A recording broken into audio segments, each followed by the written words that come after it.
Hi weaves. இப்போ நம்ம டேப்பில் தண்ணி ஸ்லோவாக வந்தால் அதை என்ன பண்ணலான்னு இந்த வீடியோவில் பார்க்கலாம் வாங்க. பாருங்கள், தண்ணி எவ்வளோ ஸ்லோவாக வருதுன்னு பாருங்கள். தண்ணி ஸ்லோவாக வந்த உடனே ப்ளம்பரை கூப்பிடணும்னு நினைக்காதீங்க. சின்ன சின்ன வேலையை நம்மளே செஞ்சுக்கலாம். ப்ளம்பரை கூப்பிட்டாலும் அதிகமாக கேட்குறாங்க. சின்ன ஒரு ஃபில்ட்ரு ஒன்று வரும் அதுக்குள்ளே. அந்த ஃபில்ட்ரு மண் டஸ்ட்லாம் அடிச்சிக்கிச்சுன்னா தண்ணி வராது. அதுக்கு என்ன பண்ணணுன்னா ஸ்பேனர் அல்லது அட்ஜஸ்ட்மெண்ட் ஸ்பேனர் அல்லது பைப் ரின்ச் வச்சு அந்த இருக்கிற முனையில் இருக்கிற ஃபில்ட்ரை கழட்டணும். எப்படி கழட்டுன்னு பாருங்கள்.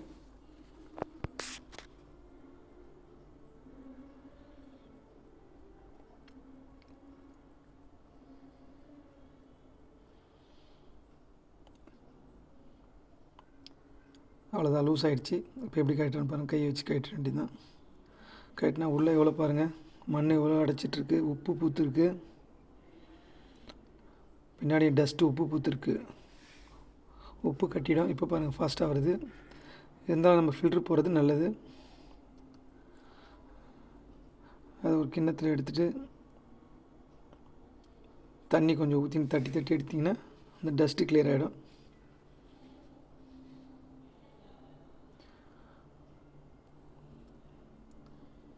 வெறும் மண் டஸ்ட்டு தான் இருக்கும்.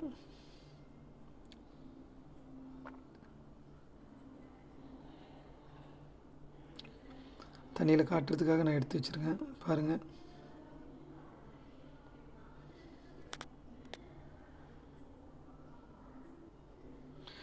எவ்வளோ உப்பு பூத்துருக்கு பாருங்கள்.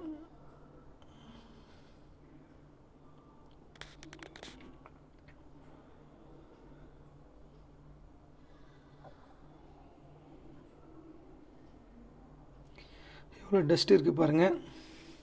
அதனால தான் தண்ணி நல்லா ஃபோர்ஸாக வரல.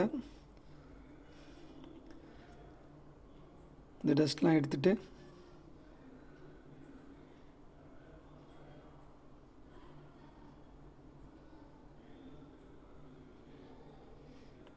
அதில் ஒரு ஓரிங் ஒன்று வரும், அதை அப்படியே வச்சு அப்படியே டைட் பண்ணிட வேண்டியதுதான். இப்போ பாருங்கள், நல்லா ஃபாஸ்ட்டாக வருது பாருங்கள். ஹாய் வீவ்ஸ், இந்த மாதிரி யூஸ்ஃபுல்லான வீடியோ பார்க்கணுன்னு என்னை ஃபாலோ பண்ணிக்கோங்க. தேங்க்யூ. நெக்ஸ்ட் வீடியோவில் பார்ப்போம்.